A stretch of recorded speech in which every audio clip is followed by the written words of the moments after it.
ഒരു പെൺകുട്ടിയുടെ ലൈഫിൽ നടക്കുന്ന റൊമാൻറ്റിക് റിലേഷൻഷിപ്സിനെ ആ ഒരു പോയട്രി അല്ലെങ്കിൽ ഒരു ലോസസിനെ കുറിച്ച് ആ ഒരു ഡിഗ്നിറ്റിയെ കുറിച്ച് ഡെപ്ത് ആയിട്ട് പറയുന്ന ഒരു സ്റ്റോറി എന്ന രീതിയിലാണ് സിനിമ സ്റ്റാർട്ട് ചെയ്യുന്നത്.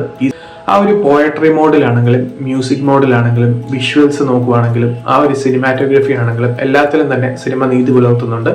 പക്ഷെ നല്ലൊരു ഡയറക്ഷന്റെ അഭാവം ഈ ഒരു മൂവിയെ വല്ലാതെ ബാധിച്ചിട്ടുണ്ട് എന്നുള്ളതാണ് ഈ ഒരു മൂവിയുടെ പ്രധാന പ്രശ്നം. അതിന്റെ പ്രശ്നം ആ ഒരു മൂഡിൽ പോകുന്ന മൂവിയിൽ ഈ ഒരു സ്റ്റോറി വൈസ് പ്രിമിസ് വൈസ് അല്ലെങ്കിൽ നമ്മൾ കണ്ടുകൊണ്ടിരിക്കുന്ന ഒരു പ്ലോട്ടൊക്കെ ഒരു ലവ് സ്റ്റോറിക്ക് പറ്റിയ പ്ലോട്ട്സ് ആണ്. അതിൽ കുറച്ച് കാര്യങ്ങൾ ഉണ്ട് താനും. പക്ഷെ എന്നാൽ പോലും ആ ഒരു മൊമെന്റം സിനിമയ്ക്ക് പലയിടങ്ങളിലും നഷ്ടപ്പെടുന്നുണ്ട് എന്നുള്ളത് ഈ ഒരു മൂവിയുടെ പ്രധാന പ്രശ്നം തന്നെയാണ്. അത് ആ ഒരു ഡയറക്ഷന്റെ പ്രോബ്ലം കൊണ്ടാണ് നമുക്ക് അങ്ങനെ ഫീൽ ചെയ്യുന്നത്. ചെയ്തിരിക്കുന്ന ലൊക്കേഷൻസ് ആണെങ്കിലും അത് പ്രസന്റ് ചെയ്തിരിക്കുന്ന രീതിയാണെങ്കിലും എല്ലാം തന്നെ ഒരു ഫീൽ ക്രിയേറ്റ് ചെയ്യുന്ന രീതിയിലാണ് ആ ഒരു സംഭവങ്ങൾ ആ ഒരു കൊറിയോഗ്രഫിയും കാര്യങ്ങളും എല്ലാം തന്നെ വന്നിരിക്കുന്നത്. പക്ഷെ ചില ആ ഒരു സീക്വൻസസ് ഒക്കെ നമ്മളെ നല്ല രീതിയിൽ ആ ഒരു പേസിങ് ഇഷ്യൂസ് ആണെങ്കിലും എൻഗേജിങ് ആയിട്ടുള്ള ഒരു നറേഷനോ അങ്ങനെയൊന്നും തരാൻ ഈ ഒരു സിനിമയ്ക്ക് സാധിച്ചിട്ടില്ല എന്നുള്ളതാണ് ഈ ഒരു മൂവിയുടെ പ്രധാന പ്രശ്നം.